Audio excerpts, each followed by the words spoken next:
such as HIV, hepatitis B, human papillomavirus, and Epstein-Barr virus. And then throughout the world are environmental pollutants, which still are considered major causes or significant causes, although gradually with environmentalists, hopefully will start to decrease. So those are the risks of causing cancer. Now let's look at the therapies, and you've already heard some amazing results this morning. One of the things is that many of the results we're talking about today as far as therapy is concerned, many of them, for example, Dr. Folkman's work in angiogenesis inhibitors was considered questionable or alternative, or really, again, what kind of medicine is that? It's really folklore. But really, almost 25 to 30 years after Dr. Folkman's theory about showing that angiogenesis was very important in metastasis of cancer, now we see the results of anti-angiogenesis factors causing responses in cancers. And this amazing result of combining angiogenesis inhibitors like Avastin alongside of Herceptin is truly amazing. So we have the standbys of surgery, chemotherapy, and radiation therapy with a number of different types of radiation therapy, including the proton beam. And now we have novel therapies. And this is where integrative medicine comes in. Where do these novel therapies come from? They come from ideas. They come from traditional ideas. And these include immunotherapies, the use of interferons, the use of interleukins, monoclonal antibodies such as Rituxan and Herceptin, and then attacking specific genes. The amazing story of chronic myelogenous leukemia, a disease that only could be cured by a marrow transplant, a stem cell transplant, now can be controlled and put into a complete remission by a simple pill that attacks the Philadelphia chromosome or the BCR-ABL gene rearrangement. And again, this has also been shown to be true in gastrointestinal soft tissue tumors.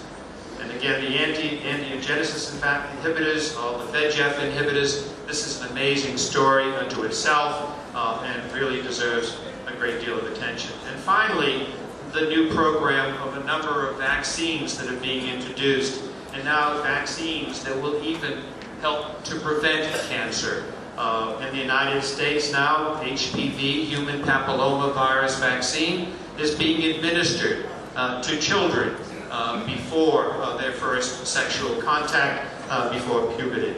And this hopefully will eradicate cervical cancer totally, and hopefully uterine as well. So what have led? Why have we seen in the United States a decrease, and this is true in the Western countries as well, why have we seen a decrease in the mortality of cancer? And again, probably the major reason has been the decrease in tobacco. Tobacco use is the #1 cause of cancer, and the #1 cause of preventable deaths throughout the world. If the current trend continues, if the current trend in tobacco use continues, it's estimated that 650 million people worldwide, 650 million people today will eventually die of a tobacco-related illness, and including those such as cancer of the lung, cancer of the esophagus, and cancer of the bladder. In addition, diet and aspirin in colon cancer has probably played a significant role, and people have investigated the reasons why aspirin or salicylic acid has any role in reducing colon cancer mortality, and diet has decreased its incidence.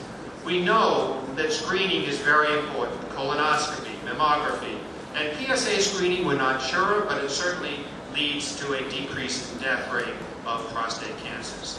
And now, all the novel therapies. Have we yet realized the survival help of all of these novel therapies? I don't think we have. I think most of the decrease in the incidence of mortality, especially the mortality, has been really the preventive things. And now we're beginning to see the novel therapies beginning to add to that. And hopefully we'll get to see a faster decrease in mortality curves. So I don't think we've really seen the significant impact of all of the novel therapies that we're hearing about today. So how do we look at the control of tobacco? How do we look at our poor diets? How do we look at the inadequate physical activity that's currently going on worldwide, and the obesity problem that seems to be spreading worldwide as well? And is probably activity and nutrition and obesity are the secondary only to tobacco at the present time. So I think it's very important that we look at the control of all of these healthy behaviors. How do we improve our nutrition? How do we improve increasing our physical activities, the types of physical activities that we see in the gardens in China, that we see in the resorts and the recreational areas? How do we deal with the stress? And many times the physical activity also is simultaneously decreasing the stress. All help us with a healthy behavior. Yes, we'll have more and more conventional therapies. We'll have new and better novel therapies. And it's the combination of the best of the Western medicine that we've seen already beginning to take hold, but also the best of Eastern medicine with nutritional supplements,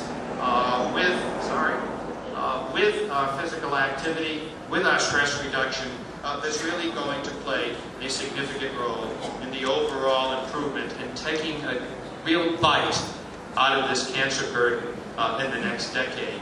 We may not reach our 2015 goals, but we're certainly going to do our best on trying to approach this, and we may get closer throughout. This is just one slide that one of my Chinese colleagues gave me to show us some of the factors that may have some role. I'm not going to predict that it has any role, but you can see the incidence curves, two more incidence curves, my last two curves, that will show you the incidence of two companies that are very democratic, one being McDonald's and one being KFC. They're really exploding in this country, and just walking through some of the old traditional areas of China, one cannot help but see these being professed. So I'm not saying that this has got anything to do with anything, but just make that specific comment. So I appreciate your attention and be happy to answer any questions at this time. Thank you.